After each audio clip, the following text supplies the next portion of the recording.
Hello there, and welcome back to the Disconnected. I am here with Jonathan Gelatt, who is the fairly new owner of the Rivoli Theatre in La Crosse, Wisconsin. Jonathan, thanks for doing this. Yeah, thank you for having me.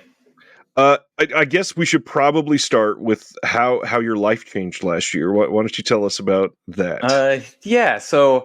I'm in La Crosse, Wisconsin, and there's an old theater here, about 100-year-old theater called the Rivoli. And it's been my favorite place in La Crosse for a very long time. They serve alcohol, they serve pizza, and they played second-run movies fairly cheap, right, on a discount.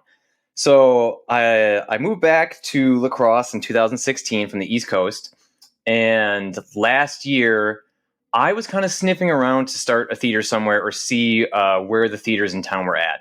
Because we basically have one big chain, and then we have the Rivoli, which has 2 screens, and then we have another old theater in town called the Hollywood that has unfortunately been closed down for a while. So the Rivoli is part of a big office building, actually. It's a whole Rivoli building, and there's a theater in the bottom of it. And so the building was for sale, I should say that. But you couldn't really find out if the theater or the business was for sale at all. Now, luckily, I'm not the only owner of the theater. My sister, Clara, who also lives in La Crosse, is a co-owner, and so is my brother, Philip Gillette. But he lives out in Rhode Island, so he's kind of a distant partner. So Clara has a lot more business sense than I do, and we toured this building, and I looked around and felt very discouraged because I was like, I don't know what to do with a whole building. This is so much, and we don't even know if the business is for sale. But luckily, my sister had kind of the Ray Stantz moment where she felt like she could make the building work. So we put in an offer, and the previous owner had passed, and his wife was kind of looking to offload it, but she didn't want the theater to go away because he had such a passion for it. Right. So we included in our letter of intent to purchase that we would always keep it as a movie theater, and that's like the main reason to do it. And we kind of asked, if you're ever going to sell the business, would you let us make the first offer?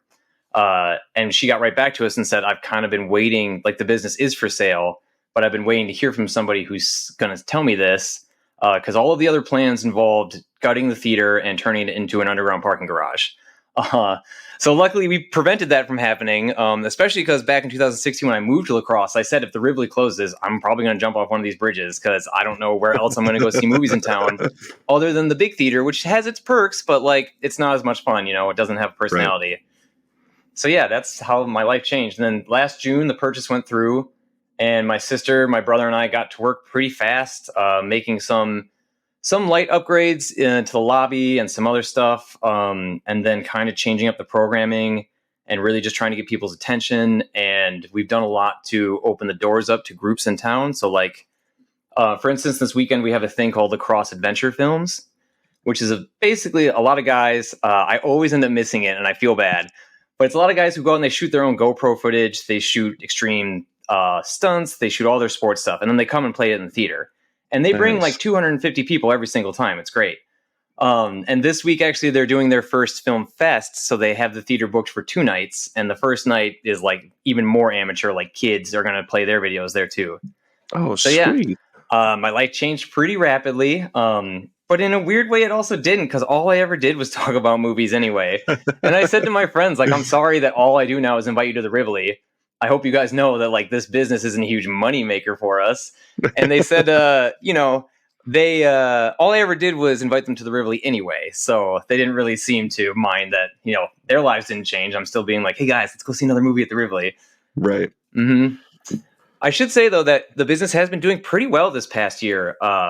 And like it was already breaking even just about when we took it over. Wow. So it was never like hemorrhaging money. And we're kind of lucky that people in La Crosse really enjoy it. And we're also lucky that Barbie came out this summer and we were able to play it. We were lucky that Mario Brothers came out this summer and we were able to play that. So yeah, it's one of those things that, like, I don't know, my life totally changed. And it's hard for me to take credit for it because I'm just doing what feels natural to me with this theater. Right. Mm-hmm.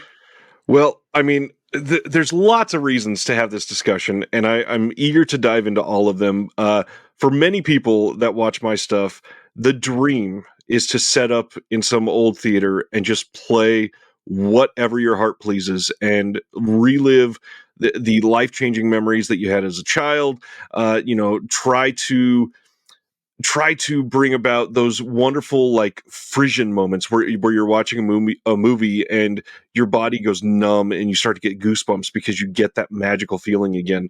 One of the first things I gotta know for somebody that's going to buy an old art house theater, what's that first theater experience that you remember? Let me think. Uh, my very first theater I can remember. I definitely remember being absolutely scared. Is it all right if I curse on this podcast? Of course, yeah, as much as you want. Absolutely scared shitless by Ernest Scared Stupid. Love it. And my mom was in a different theater. I think she was seeing, and I have to check the dates. He Said, She Said. So I'm in the Ernest Scared Stupid theater with my brother and sister. And so many of my early movie memories are with my brother and sister, which is why it's so great that it's the three of us running this. Right.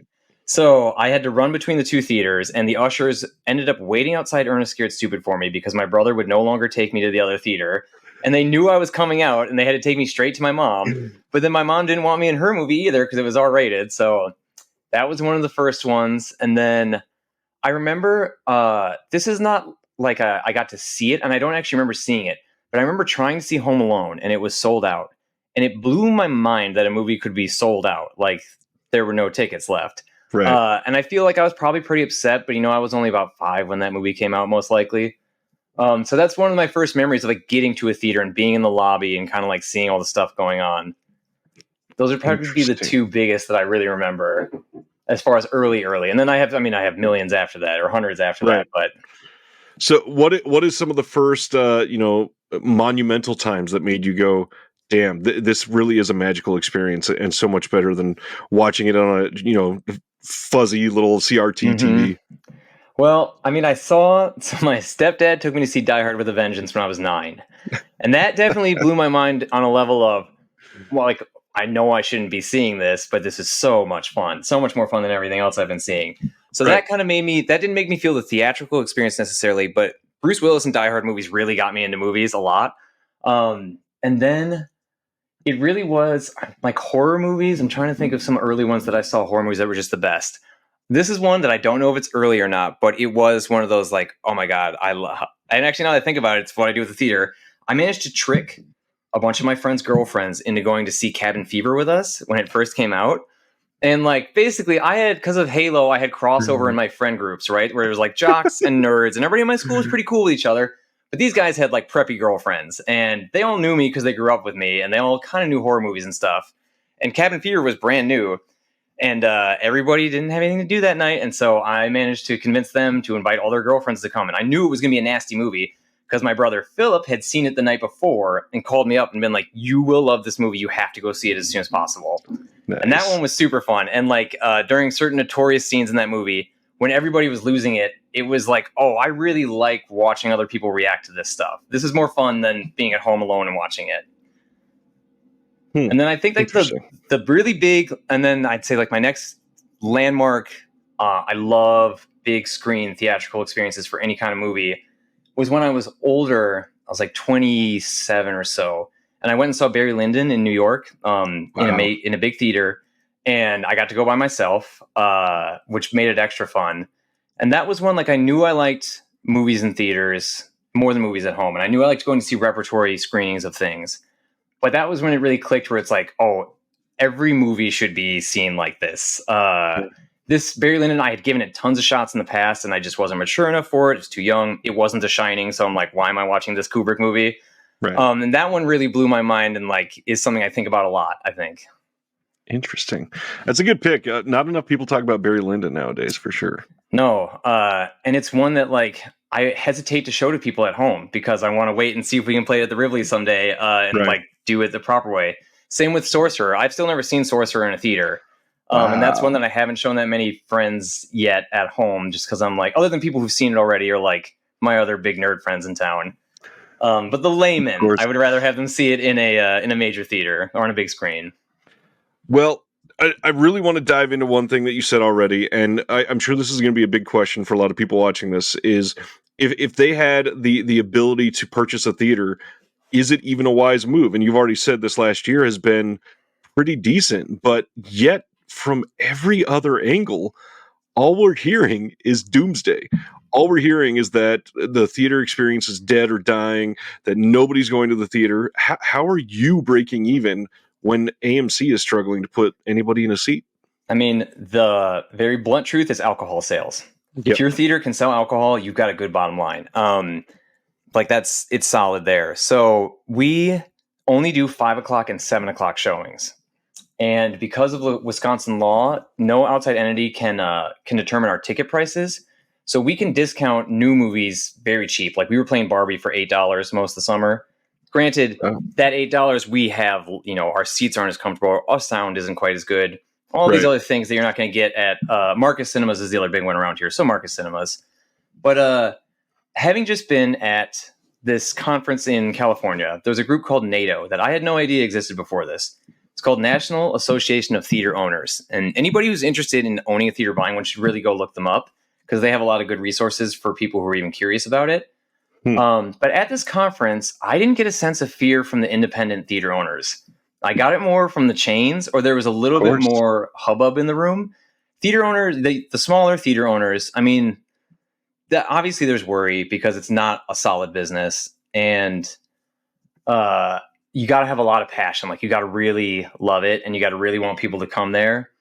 And we lucked out in that 2 of the managers of the theater have been there for over 10 years. Their names are Sam and Tony, and they are really solid guys, and they stuck with us. Like change of ownership. I was so scared we were going to lose Sam because I already kind of knew him from going to the theater all the time. And like change of ownership, all my friends were like, all the staff is going to leave once you take over. And I was like, oh no, like I have no idea what we're doing if they go. So that definitely gave us a leg up. But yeah, the other thing I got is from the independent theater owners, sorry, I'm stumbling over my words now, is that they're seeing somewhat of a bump in people wanting to go back out. I think post-COVID, I mean, we're not really through it. Obviously, you got to be careful. Right. You should wear your mask if you want to. But there's a sense of people are kind of trying to be around others again. And I definitely had that feeling where I used to only like theaters empty a lot of the time or alone. And now I'm like, I don't care if someone talks halfway through this movie if what they're saying is funny. Like, then I won't tell them to leave. So I think that for smaller communities and smaller theaters, if you can get that sense of like passion in your ownership, you can get some managers who are really behind it and really like love the theater as much as you do. You can sell alcohol. That's a big one. And then like the independent theaters are a little bit more flexible than the big chains because we can do stuff like the LaCrosse adventure films I mentioned. So I would say if you have a small theater in a town, partner with the other small businesses. That's a big one for us. And you kind of get some tailwind by doing that. So like we have an independent bookstore in our downtown LaCrosse called Pearl Street Books. To get their attention last year, I started introducing a book of the month at the Rivoli and just urging people to go buy it from Pearl Street Books. So Pearl Street Books, then I went over there and dropped off a flyer and they were like, oh, why are you promoting us for free? And I was like, because I love your store and I've been coming here since I was little and I'm trying to get your attention. Right. So that worked. And then the other big thing I would suggest if you end up buying a theater that can help you make some money is do slideshows between your movies. We realize that the blank screen is one of your biggest assets before a movie starts and in between movies, like when you do double features. So Pearl Street Books end up purchasing an ad from us. We still do the book of the month for free, but they give us a copy now to give away. And then they purchase an ad from us, and sometimes they purchase an extra ad if they have an event going on. So there's ways to make money with your theater that aren't just selling tickets to your movie. Right. It's scary, obviously. I mean, everything's scary. But if you love it, it's not that bad. And it helps. I mean, you should make sure you got some kind of nest egg or some kind of backup going. I definitely look at my Blu-rays like I'm going to sell them sometime if it ever really comes down to it. I got some out-of-print ones up there. And like, I mean, don't bankrupt yourself to do it, but I wouldn't say don't do it. I'm sorry, that's a long rambling answer to say I'm not really that scared for the future of the theatrical experience. I think the streaming model is showing clear cracks. That's really who you're competing with an independent theater. That's what all theaters are competing with. I think people like their small town. I think people are hopefully starting to realize like, oh, I kind of want there to be a theater in town that isn't just the big megaplex. Yeah. So yeah, I have to be optimistic kind of, but I don't like the gloom and doom stuff. And frankly, all the gloom and doom stuff, it's coming from people, now I'm going to say things that might get me in trouble, who are being paid too much. Oh Like yeah. all of these executives at these companies, and I love our theater distributors and everything, because they really are great and they're so much fun to work with. But you get the sense that when you look at the budgets on certain movies and you look at the budgets of studios, and you're just like, how is all this money being spent? And then it's all this gloom and doom of theaters not making enough money off it. And it's like, well, you've now made it so that your ticket prices have to be high because you have to keep up your giant recliners. The movies, you're still sending most of your movie ticket dollars back to the studio anyway. They're not making fun choices anymore. They're making expensive, bland choices that either pay big or they don't pay at all. I wouldn't say Barbie was an expensive, bland choice, but a lot of the other ones. So all of that gloom and doom, I think it's not coming from the ground up. It's coming from the top down in a lot of ways. And I don't know. I'm not for it. I would agree. I tend to be more positive about it as well, but that's I don't know, maybe I'm jaded a little bit, but I've felt that magical position. And when you know that exists, and I can never have a 110-foot screen in my room. I'm dying to see something like an old John Carpenter film or Barry frickin' Lyndon on a giant screen and change my life again at that point. So Mm-hmm. there's no reason for doom and gloom. Sure, there's doom and gloom if you're releasing Expendables 9, I guess, and that's your big tentpole movie, but that's a different story, I guess. Mm-hmm. So on the content side, what just to find out who you are, what have been like the most exciting films for you over the last, we'll say, 3 years? Keep it fairly recent. Okay, do you want exciting movies that are new, or do you want exciting movies that we played and I couldn't believe the response they got? Yes, obviously I Okay. want both. I Let's was going dive to say, into can I it. give you both? Yeah. Let me give you, so the best new movies of the last couple years. Shoot, I don't know. Let me think about it for a few minutes of ones that really blew my mind. Because I watched so many old movies, it gets difficult. Right.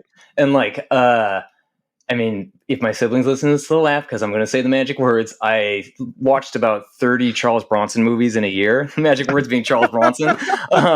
So like, I've always kind of been behind the times on something. So I don't waste my time, but I spend a lot of time digging up old movies and like, trying to find things out about them. Now that I Right. say it, I loved The Northman. And The Northman was my last hurrah movie at the Rivoli before I became an owner. And my last hurrah movie, I mean, I drank to excess. I put my M&Ms in my beer at one point and loved the movie, like absolutely loved it. It was so so like over the top. When absurd violent things happen in movies, I sometimes spontaneously laugh. So there's a smash cut in that movie where the Northman kills somebody who's sleeping. And I just remember dying laughing and being like, that was great. I enjoyed that so much. I'm trying to think of other really new movies in the past couple years that I loved. I might have to look at a list in a second of some big ones that came out because there's some very obvious like Oscar winners I know I'm blanking on. Right. Let me go back to the other one and then I'll come back to new movies. To get to know me though, like I'm always excited for a horror movie. I watched You Will Not Be or No One Will Save You last night, the new one on Hulu. I'm annoyed it was on Hulu because the whole time I'm like, this would be so much fun in a theater. How is it not a theatrical film? It's a wonderful film. Yeah. Like, give it a little bit more money for some of the special effects. And yeah, it's so much fun. And some of those scenes, like I was watching it with my wife and we were blocking our eyes and all this stuff. And I'm like, oh, I wish I could play this one. So I love horror movies. I love new sci-fi. I'm kind of game for anything.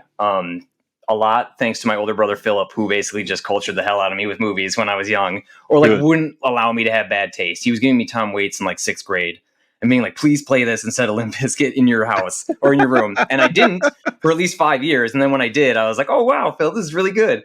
So anyways, that's always helped me just have like a wide taste in movies, I guess. Like I'll kind of go see anything. I did really like Barbie. I had a lot of fun seeing that. Like, I think don't take it too seriously. I just enjoyed it. Yeah, it's great. Yeah.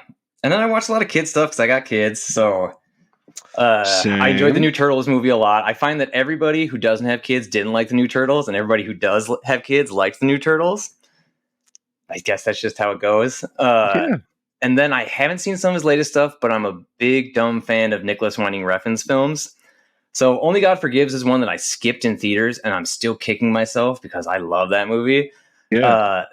Again, like anything that's drenched in neon and has usually between a 50 to 60% on Rotten Tomatoes, those are kind of my movies. Or like I'll read bad reviews for movies, and they'll sound like good reviews to me.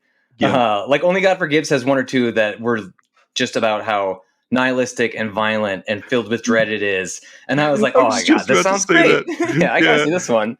There's So so the many one, reviewers that all they'll talk about is all this is depraved violence, and you don't need to see it. I'm like, no, now it's kind of on the checklist. Oh, I also, speaking of, I like S. Craig Zahler movies, like Drag Yes. Across Concrete, and man, I love his movies. But those are ones that I know no one really else wants to watch with me sometimes. Love Some those people movies. seem to think that he's like a controversial figure. I don't. I also don't subscribe really to content, or like, what is it? Consumption equals you're endorsing what's going on in the movie. Yeah. Hence my love of Charles Bronson movies. Like, Yeah. you know, I don't endorse what he's doing in 10 to Midnight. I think it's absurd, but it's one of my new favorite movies. Of course. Yeah. So the movies that got reactions this year that I was surprised about in a good way. One of the main things we did when we took over the theater is start this thing called Cult Movie Night. It kind of started with Schlocktoberfest last year, which was just a big... It started as, I wanted to do a lock-in on Oktoberfest weekend because I never liked Oktoberfest. So I'm like, what if all the weirdos in town all went and saw movies instead? Right. And then I realized you can't really loudspeaker over Oktoberfest in La Crosse. It's such a big event here. So we pushed it to later in the month, and we like promote it during Oktoberfest. And that got a good enough reaction that then I was like, okay, well, let's try and do like a once a month kind of off the cuff weird movie night. And we did it first December of last year. We called it Holiday Horror Night. And we did what's it called? Rare Exports. The one about the Killer Santa, yeah. And then we did Don't Open Till Christmas, the one about the serial killer Santas. Yep. And that went over well, and it was fun, but there was something kind of missing about it. And I was like, oh, there's people here who don't know why these movies are good or fun, so we should have like a pre-roll that tells them why. Right. So we started doing a pre-show that's like little clips of the interviews from around the movie, or kind of mood-setting things, some slides with Did You Know trivia on it. So then Cult Movie Night started, and we've gotten the best reaction from Cult Movie Night. Like, I knew weirdos would come out for it, but I'm surprised that they're coming out every once a month. So it's a double feature once a month. And the one that really blew my mind this summer was The Warriors, which is always in my top 5 movies. And I assumed most people had seen, or most Cult Movie Night fans had seen.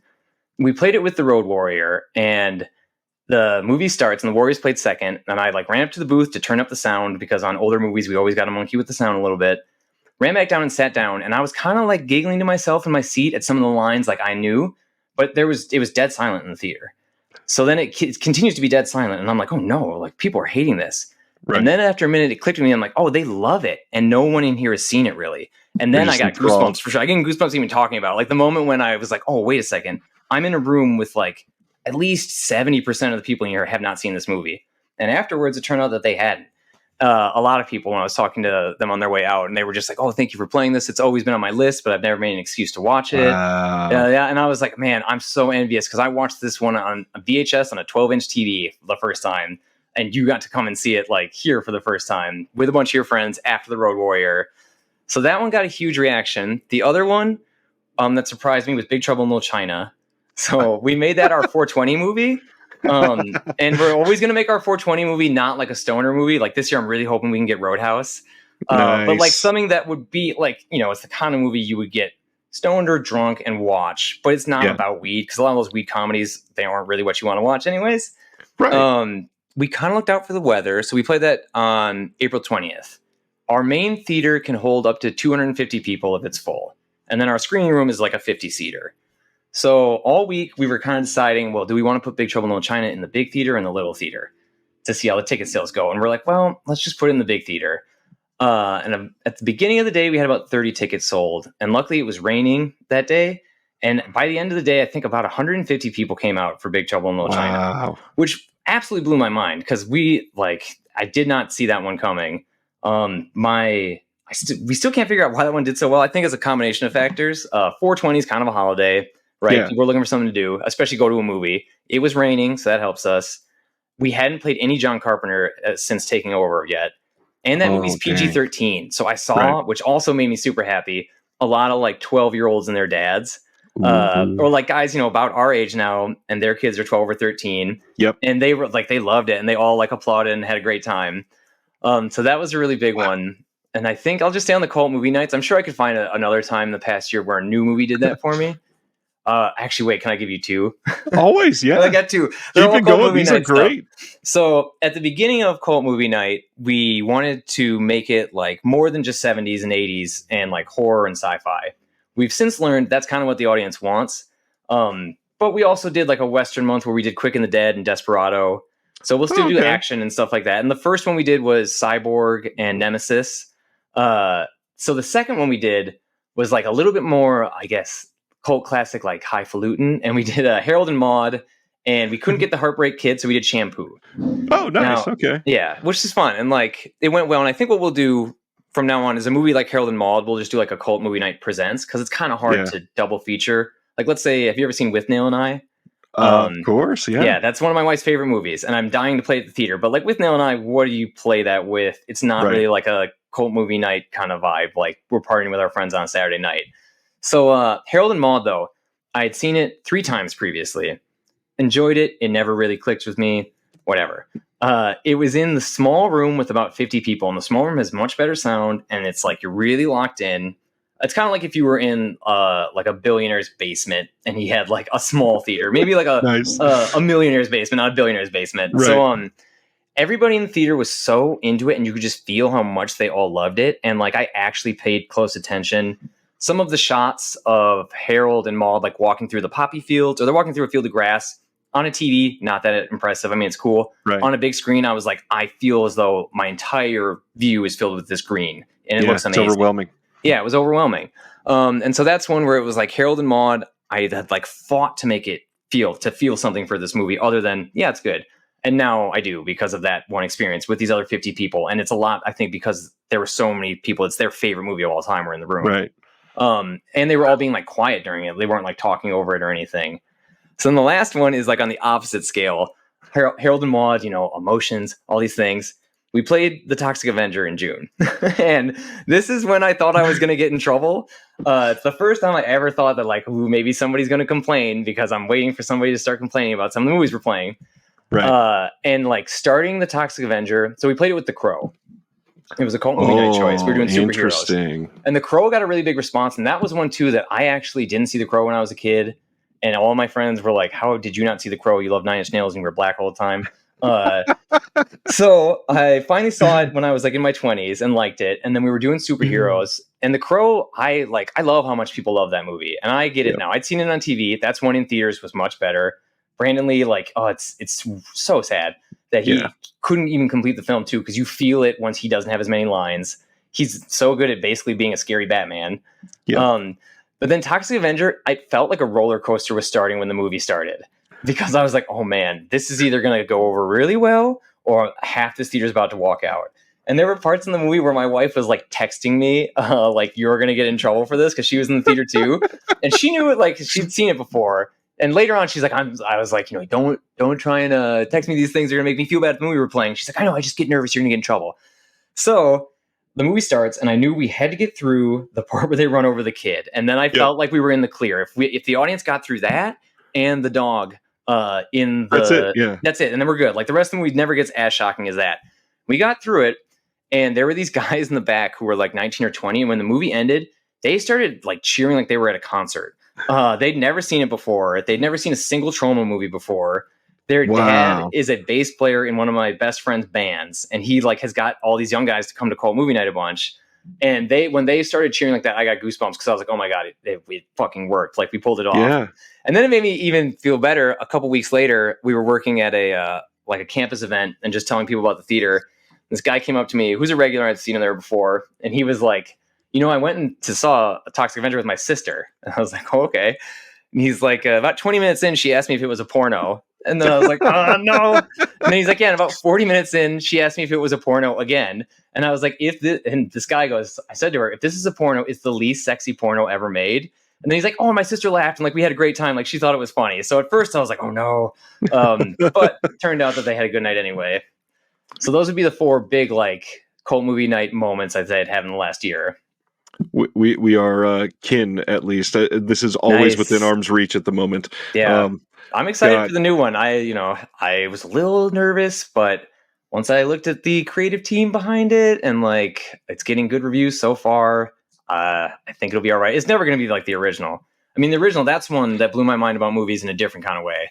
Yeah. Because we used to have a video store here called Videoland with a staff recommendation section, and they would let me rent anything. Like, I don't really know why they would let me rent anything, but I think Because as they're long as good people. yeah, they wouldn't let me rent the Jerry Springer like Too Hot for TV tapes. I remember that. Smart. Yeah, smart. But all the other stuff, they really didn't care.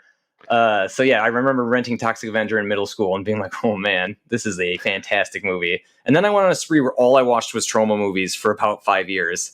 And like, my wife and I have been going back and watching a lot of '90s Oscar bait, as I call it, because Interesting. I just had such disdain for that stuff at the time. Yeah. So I never saw Apollo 13.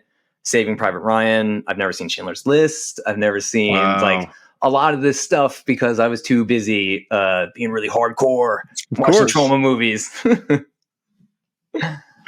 love that Trauma is like the anti-Schindler's List. So that is, I mean, that's perfect. That's the exact type of thing that when you launch this, I imagine that you're hoping for, that you can change somebody's life with Lloyd Kaufman, I guess. That sort of thing, though, is it's great with a group, but so different with a group that knows the film in a theater. And that's why places like the Rivoli are so damn important. And rep screening goes so much further than people even know. I feel like there's so many people that just don't pay attention. They think theater and they think, Warner Brothers and Universal and Disney, and that's about it. And everything after that, it's off their radar entirely. And it's so depressing to think about. But I got to imagine that you have a lot of dreams like me. What's a rep screening that you've never been able to do that you're hoping someday? I'm programming the hell out of this. Well, I have my one movie that I've been told I'm not allowed to charge ticket prices for, which is Kinjite Forbidden Secrets, the Charles Bronson, J. Lee Thompson movie. Specifically, I love Charles Bronson and J. Lee Thompson movies.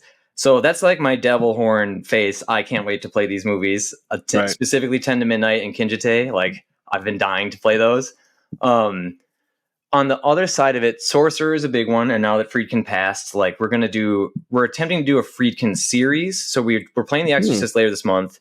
We're going to do The French Connection next month. And like, we'll do a special pre-roll, but it won't be a one night only. It'll play all week. Nice. And because we did, when we first took over the theater, we played, The Godfather, because James Caan passed. But we've always kind of said, like, what do we do when a big gun passes? Like when Scorsese dies, you're not just going to pick one. So Friedkin's kind of our first test for that. And Sorcerer was on my list of one that I like kind of dreamed to play. Barry Lyndon would be one I would love. I'm trying to think of the other big ones. We're doing Bram Stoker's Dracula this month, which is one of my all-time favorite movies. But that one's less of a pipe dream because it's Dracula. And like I figured that one we'd be able to get to at some point. I'm trying to think of some other big ones. I'd like to be able to start doing some rep screenings of stuff like Only God Forgives. Kind of like get people to dig into even the past 2 decades of movies that have come out. Because there's been a lot. So you can't just only rep house screen the same stuff again and again. And a big goal at this theater, and I don't know how successful we've been at it so far, we are at Cult Movie Night, is I kind of want to like retrain the Little Lacrosse audience or something to push their boundaries and just trust what we're playing so we can start playing weirder content. We can get people to come see a drama from the 70s or something or like The Long Goodbye. We haven't played that one yet. I'd love to play The Long Goodbye. I'm sure we can get some people to come to it. Yeah. But that kind of stuff that isn't going to grab, let's say, a nerd like me because it's not horror, sci-fi, or shock. But maybe it'll grab some of the nerds like me who just like all film. And we can grab some other people who like prestige film now, or they love A24 stuff that's coming out, but they don't even know about all this older stuff that is out there. And they don't know, like, don't go stream it. Our theater is actually probably cheaper than renting it on streaming sometime. Just come and see it here and you'll have a much better time. One thing is my evil pipe dream movie. One thing that we should probably dive into is lacrosse itself. I've not indicated this to you yet. I don't know how close it is because I haven't looked at a map. When I was 17, I went to Hayward, Wisconsin to visit my aunt, and I fell in love with the place. We drove all around, visited a couple of the small parts of Minnesota, and at the time I was originally from Southern California in the desert, so Wisconsin was a freaking dreamscape. Everything about that place was like, I've only seen this in the movies. Everything was green. Everything was friendly. Everything was, I drove by, I think near my aunt's place is where they do the annual lumberjack competitions or something. I don't have any real Did you go recollection to of that. the candy store there? Like No. okay. So it's funny you say Hayward because that's one of the only places in Wisconsin. The three places I know in Wisconsin the best are La Crosse, Hayward, and Madison. Because I used to go to Hayward a lot. Like my dad had a cabin up there, and we'd go up there in the summer.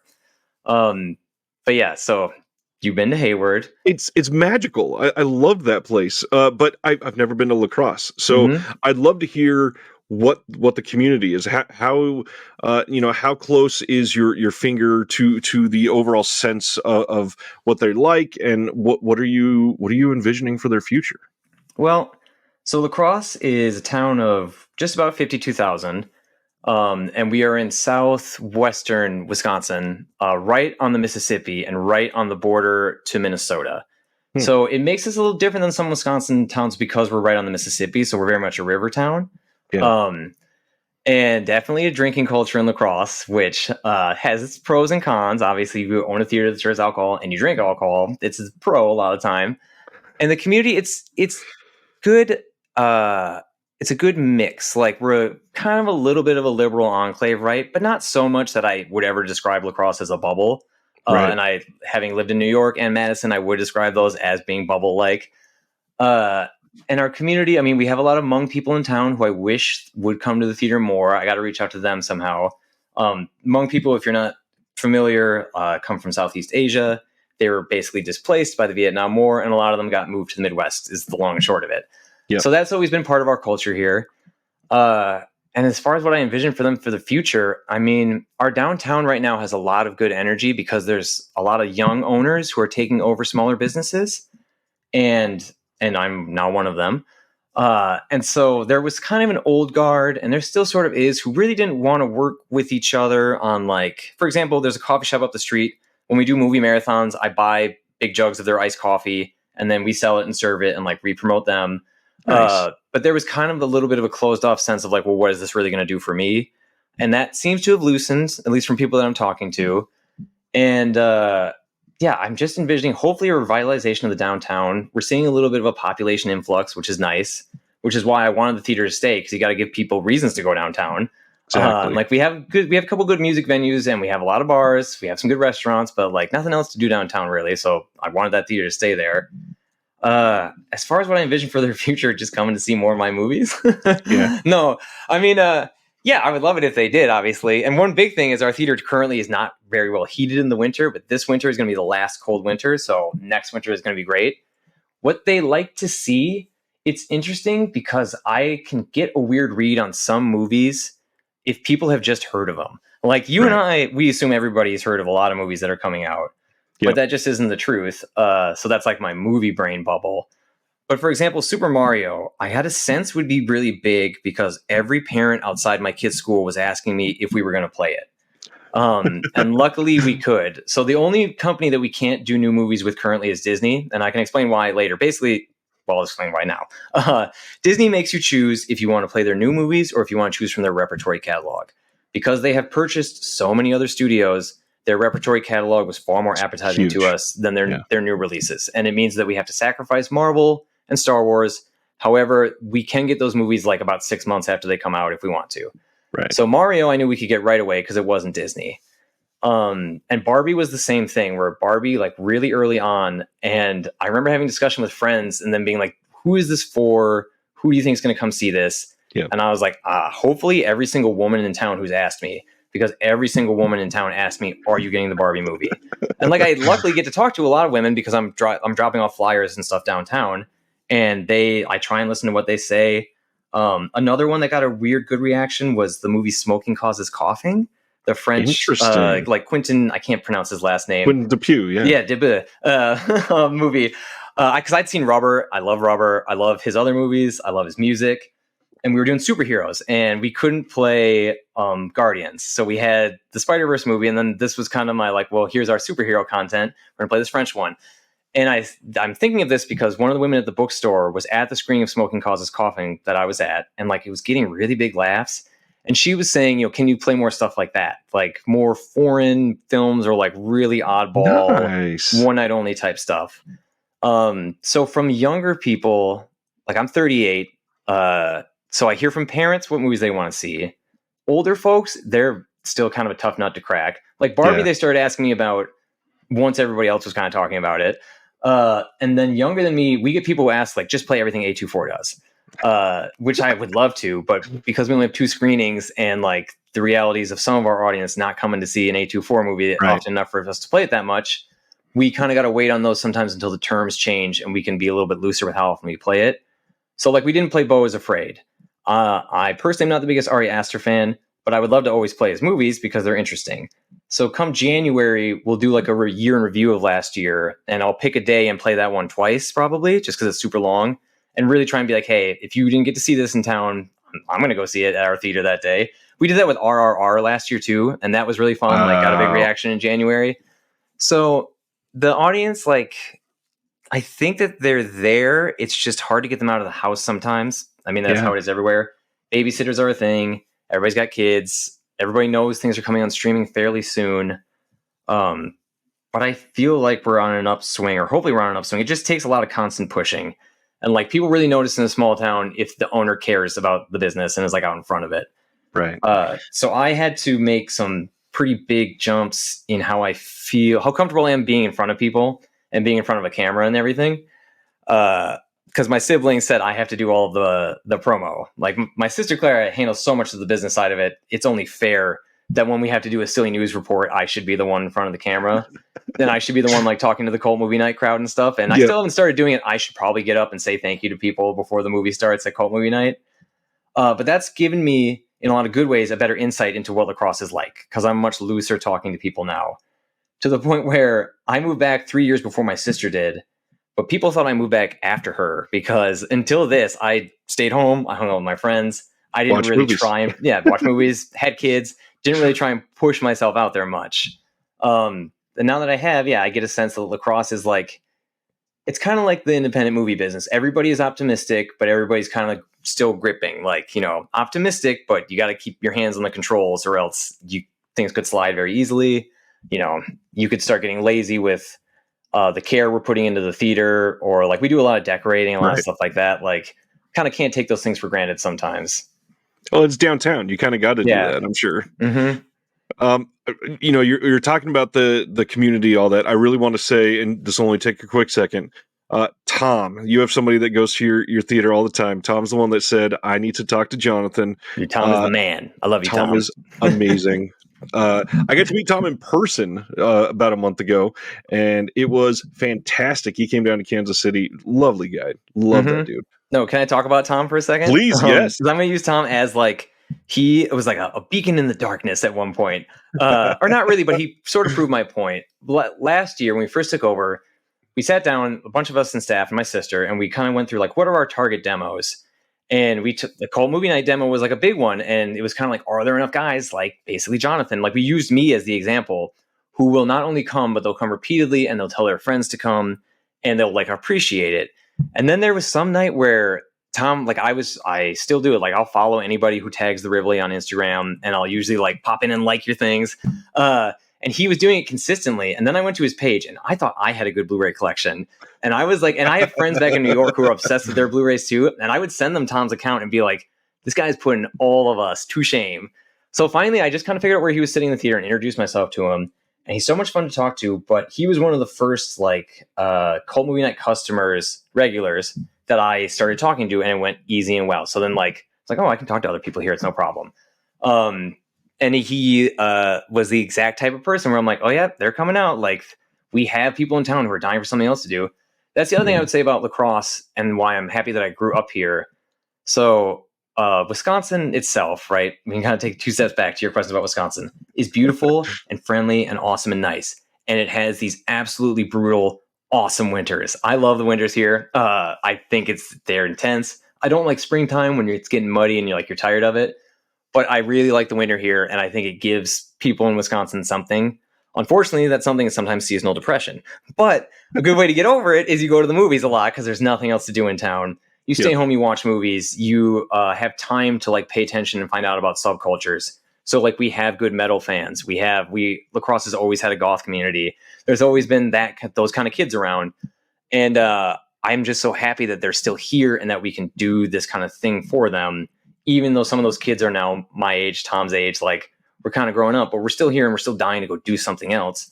And LaCrosse used to have, so it was, I mentioned the Hollywood already, but it was the Rivoli, the Hollywood, what it's now Marcus, I don't know what it used to be. There was a Valley View Mall theater and there was a King theater. So when I grew up, we had 5 theaters here.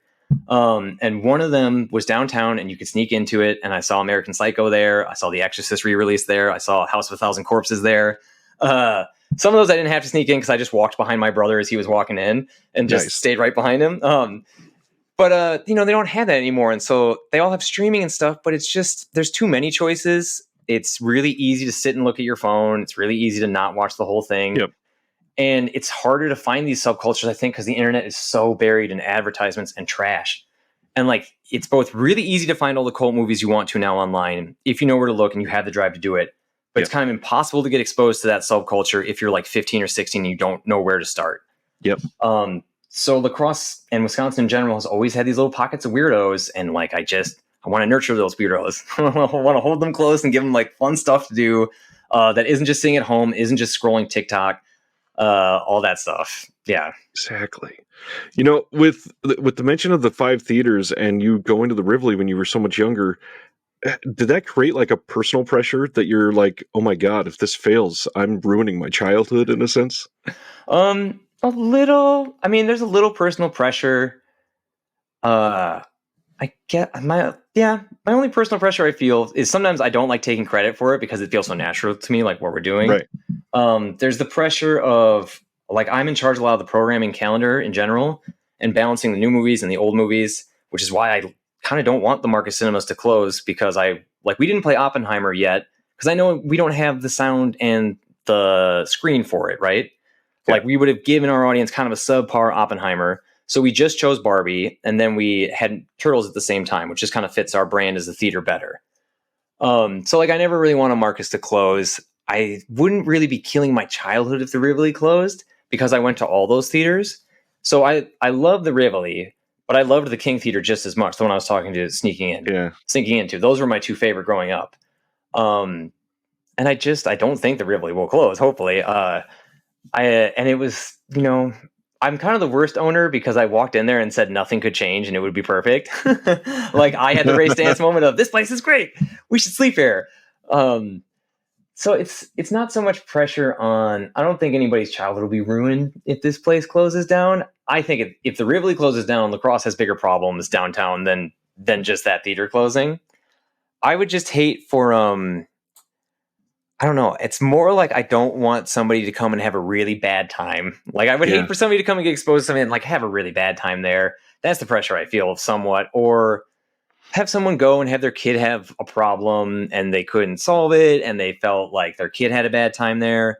Our basement is kind of scary. We're going to like remodel that. So like I don't want kids to come and feel scared of the theater because we do a lot of like family and kid programming. And it's great because we're so discounted that these families can actually afford it. I bring my kids there a lot and you can get a pizza, like you have something to do there. So it's more of the pressure of, I just want those people to come in and enjoy themselves and feel comfortable and safe and like have a good time there. That's the pressure I feel currently, at least. Maybe in 10 years, I'll be here panicking that it's going to close down. And some kid who saw Toxic Avenger on accident there is like, no, don't let it close. There's still 3 sequels. Yeah. I got to see Citizen Toxie. One of the things, you've mentioned Blu-rays twice. Obviously, I've got a wall behind me. Physical media, how does that play into your life with film? Has that always been a part of what you do? Yeah. I'm always a little bit of a collector. I have records, which I gotta get rid of a bunch of those because those are the things I'm listening to the least now. But the physical release of the Blu-rays, I think once, I always had VHS, right? And then that's the collection I wish I kept was the VHS collection. Moved to DVD, got rid of a lot of the DVDs. I still have a couple, but like I can get rid of some because they're finally coming out on Blu-ray. Like my One False Move DVD, I can finally retire. And it's just, I don't like the idea of these corporate entities being able to change and control the movies, and they're doing it somewhat already. And even though it takes up space and like I get guff for it, I just love the tangible nature of it. I love the special features. I love the commentaries. Commentaries are so good. I listened to the Bram Stoker's Dracula one the other day. We played Vampire's Kiss at the theater last weekend. Nice. The Vampire's Kiss commentary is so much fun. And you get so much out of it that you aren't going to find on the Wikipedia. And something really bothers me about streaming services having control over what movies I am and am not watching, and in what format they're doing it in. It just doesn't sit right with me. And there's so many movies being lost, and that's why all these great boutique labels are like amazing. Like I said, it's so easy to find some of these movies I'd never even heard of before. But that's why I'm gobbling them up and like putting them on my shelf, because I'm concerned like what's going to happen if they go out of print. What happens when the rights change? The struggle with Dawn of the Dead getting a good release on Blu-ray, like that one was one where I was also like, oh no. Same with, and even though it's one of my favorite movies of all time and one of my favorite directors of all time, I hate the director's cut of The Warriors. And forever, that was the only one you could get on Blu-ray. And it made me insane. And I used to complain about it all the time, to the point where I will bring it up as an example to this day. It now has a nice 4K coming out of its theatrical release. There was one that was put out, I think, by Imprint, is a label out of the UK, that did the theatrical release. So like I'm almost a little sad because it was my hill to die on for so long. But that's an example of, okay, well, what if this is the only one I can ever get and I can't get it anywhere else? The Star Wars movies was a big example of that too. Like once I realized that the releases that they were putting out weren't even like the VHS tapes. And then once I realized the VHS tapes weren't even like the original releases. I mean, that's always going to stick in Star Wars fans' heart like a knife. So yeah, I think it's having control over my own content. I like having a big library. Same with I have like a lot of books. I think it tells you something about somebody. It's like how I express my taste. I have a collection of Blu-rays on the wall over here. So I'm in my TV room. I'll just turn it around a little bit. So that's the downstairs collection over in the corner above where that dog bed is. But then like I have an upstairs collection that is currently referred to as my psychopath room by my wife, because it's a total mess. And like it's a library system in my head. I know where things are. Same, yeah. I was in there digging last night and I found like under a pile of clothes a copy of Slumber Party Massacre 2, because I was looking for our backup copy for when we play it next weekend. So now too, and like this is one thing that's made my Blu-ray collection worth it even more so, is I'm going to use these for the theater. Like we were going to play Rocky this summer, and I was kicking myself for this because I have Rocky at home. I had never seen Rocky. And that was a great theatrical experience this summer. Wow. The UWO football team had bought like 100 seats.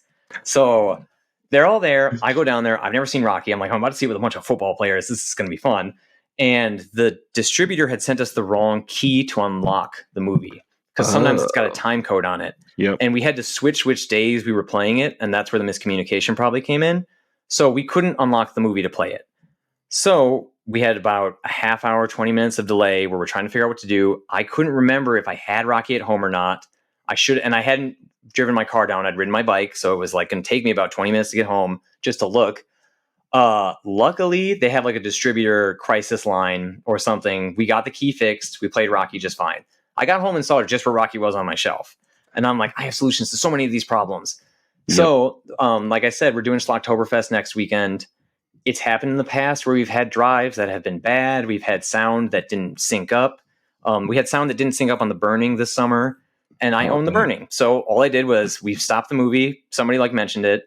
We stopped the movie. I stuck my head out one of the projector windows up there and like shouted down, which was actually super fun. I was like, so what chapter do you guys think we were on? And we like fast forwarded to about where we were. And then we just played the disc and people forgave us. I don't want to rely on discs. So I think once you show you're playing a disc, it kind of takes away a little bit of the magic. Yep. So we don't usually like to do them. But like even a movie theater, I think, should have these backup copies if you can, or know somebody who does. Tom's another good example. We did this thing this summer where we had a movie theater owner for a day. And they got to pick whatever movie they wanted to. It was a contest they won back when we were playing Charlie and the Chocolate Factory. This guy wanted some 1980s, I think it's the Showa era Godzilla movies. They were his favorite. Nobody has a copy. You can't stream in the theater. You're going to have so much like quality loss. It's just not worth it. Right. So I have a couple. And then I messaged Tom and I was like, hey, Tom, do you have any, Showa era Godzilla movies? One of my managers, Sam, actually, he was like, this guy wants to play Godzilla. I bet you or Tom has some of these. And I was like, yep, I bet we do. And of course, Tom showed up with a stack and had the guy got to pick exactly which one he wanted to see. And that's just so Nice. awesome to be able to provide to people. And I'm hoping, so our cult movie night too, and this is where my Blu-rays will really come in handy. I want to start a rental service, but just like I'm only going to rent out about 20 at a time. And only to people, we're going to kind of try and start turning cult movie night into like a membership. I want to try and start getting people involved in the movie selections more and like having them vote. Interesting. And then I want, like, we've got all these movies to share, and then I can start sharing some of these like Kinjite, and I can get some tailwind with guys like Tom or whoever and be like, okay, so of the movies you rented, which one of these do you want to play? Like, which do you Right. think we could play? And that would just be so nice to provide to people. I mean, they're going to have to be trustworthy. I'm going to have to keep my disc very clean, or I'll use some of my backup copies. But it's just so much fun to be able to lend stuff out and like Yeah. share those things you love. You don't have to say, oh, do you have a Hulu pass? Oh, I think it's on this. Oh, do you know how to pirate? Oh, let me download a Right. torrent on your thing, which I don't really like doing anyways. I'm not really, I understand it. I actually am kind of happy it's out there because they might be archiving things that are going to be lost forever. For sure. People who can't afford a giant media collection, obviously, it's very important for them to get that. People who can't afford to even go to the movies, but they can afford somehow to get a file. I'm not going to decry that really. But Right. I love the physical media. I love being able to pay people who made this thing. Yes. It always makes me upset when I know it's not really going to the people who made it necessarily, but even to pay the companies who are putting them out, like Vinegar Syndrome, Kino, all the big ones, Shout. They're doing such good work, and it's just fun. Like, I don't know, I get a kick out of it. I love that. What I mean, you mentioned a couple there. What are some of your favorite boutique labels that you've been following lately? So I'll have to pause and go grab one because I can't remember the name. It's a newer one. I mean, Shout was kind of one of the first. Like Shout, Arrow. Let me think of other big ones. Kino was one. Once I found Kino, I was like, oh, this is great. And that was where I got a lot of my Charles Bronson movies. Of course. Esteron has a new release thing, Yep. I think it's what it's called. I couldn't find the one, but it's My Best Friend is a Vampire. Let me look up real quick who put that out. I That's one of believe those movies that is Vestron. Oh, nice. So that was Vestron. All right. Yeah. That's a movie that I loved as a kid, kind of forgot about. And then I was like, I can't believe this is on Blu-ray now. And it came Yeah. out on my birthday this summer. Nice. It was the best. So then also, I always kind of forget about Blue Underground. Yes, I have Blue Death Dream Underground's here. Now, great. Death Dream I have seen. And if no one's seen Death Dream, this is a really overlooked horror movie. It's amazing.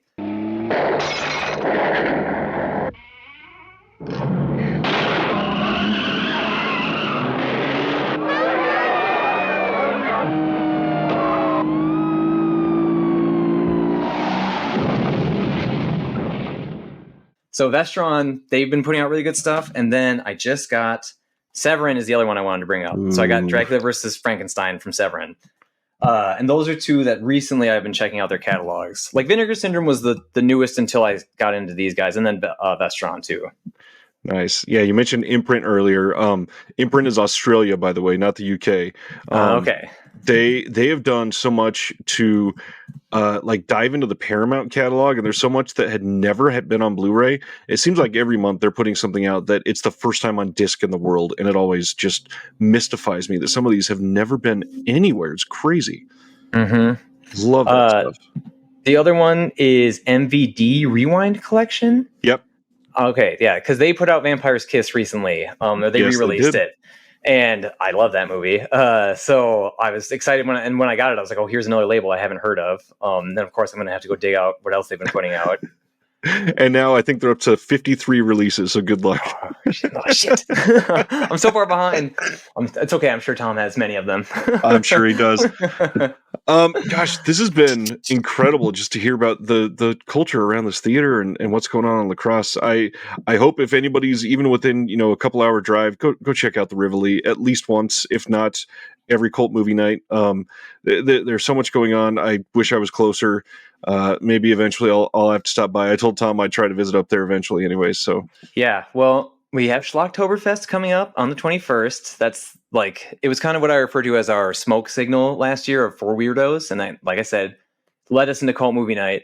But we're not going anywhere. I'm not going anywhere. So you'll have plenty of opportunities to come to the theater. And Schlocktoberfest, we're trying to get it planned more and more, further in advance, I should say, so Nice. people can come and plan to go to it. I should say, too, one of our long-term goals, we want to do an independent Wisconsin Midwest Film Festival at some point. We played an independent horror movie made in Wisconsin called The Headmistress last April. Super fun. Like, I want to do way more stuff like that. So we'll give you reasons to come to our theater, especially if you're in the Midwest. Like, and if what we're doing now doesn't seem to be your cup of tea, we're trying to get more show times. We're gonna start doing like a women's brunch movie or like a girls' night out movie. Because I really want to diversify. Like I feel like I got the nerds, I got the horror fans, like we're coming, but I want to show other people what they love about movies. So like, if what I'm saying hasn't gelled with you quite yet, still check us out. Any big events coming up in November to get people excited about, since this will be going up in a week or two? Well, we've got Killers of the Flower Moon for most of the month. So that's like our big one we're trying to push. And I actually got a chance to see it when I was in California, and it's fantastic. It's a long one, but it's worth it. And then our cult movie night, I'm still trying to figure out what it is. It might be The Stuff, which I'm really trying to play because we want to do food movies. Yep. So those are our big ones. And then French Connection are our big November stuff. And then December, we're probably going to do our first mystery movie for cult movie night. Oh, nice. And have it be like Unwrap Your Christmas Present. And then the other thing we started last year is a thing called Kung Fu Christmas. And we played Police Story 1 and 2, Kung Fu Hustle, and Enter the Dragon. That's a hell of a lineup. So it's the day after Christmas, because we're not open on Christmas Day. We do a lot of like holiday classics and stuff, but then I was thinking like, well, once you're sick of Christmas movies, where do you go? And I know when my dad and I would skip church on Christmas, we'd go eat Chinese food. So that's where the Kung Fu Christmas came out. This year, we'll probably go over some that, like, I think Ong Bak we're trying to get and something like that. Oh, sweet. And if we can get the new John Woo movie, we'll probably roll that into it, and that'll be part of Kung Fu Christmas. And with Kung Fu Christmas, a buddy of mine made an emulator, like a cabinet over COVID. It was like his big COVID project. Nice. We're going to Rivoli brand it. I'm giving away the present now, but hopefully not too many Rivoli listeners will give it away. And we're going to wrap it like it's a gift. And we'll open it up at Kung Fu Christmas and have like a couple fighting games on it. Wow. So people can like do that. Yeah. So those are our next big like months of things that are coming up. That sounds And then in amazing. January will be the 1 year anniversary of Cult Movie Night. And I'm going to try and make it a triple feature. I'm going to try and give it to like fan vote. I might make everybody watch the Charles Bronson movie with me as a thank you. And also I get to put my finger down on one vote of these 3 movies. Or I'll play it as a 4th movie. And basically then I'll finally get up and say, anybody can leave if you don't want to see this. You're allowed to leave. Yes. Yeah, no, yeah, you're allowed to go. I promise the doors are not locked. Yes, that's all the other biggest stuff we have. And we have like a kids party coming up.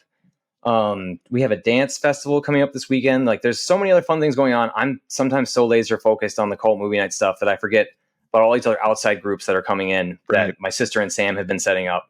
Which really are some of my favorite things about it, because it wouldn't be fun if it was just me doing horror all the time. That's true. God, that's amazing. Again, thank you, Jonathan, for doing this. This has been invigorating. I hope people take this not only as a sign for the Rivoli, but I guarantee pretty much probably 90% of the country, no matter where you are within an hour drive of a smaller art house theater. Support it. There's somebody like Jonathan there that is rabid for film, that is just dying to see somebody else come in and discover Jean-Claude Van Damme for the first time, or discover 12 to Midnight in January as Jonathan plays it at 3:00 in the morning and people are allowed to leave. It is something that it's just a joy to experience some of these on the screen. Jonathan, thank you again. Yeah, thank you for having me. Thank you for watching The Disconnected. On the way out, make sure that you are subscribed to the channel, that you've liked the video, and that you've copied the link to be able to share with someone else that may appreciate this.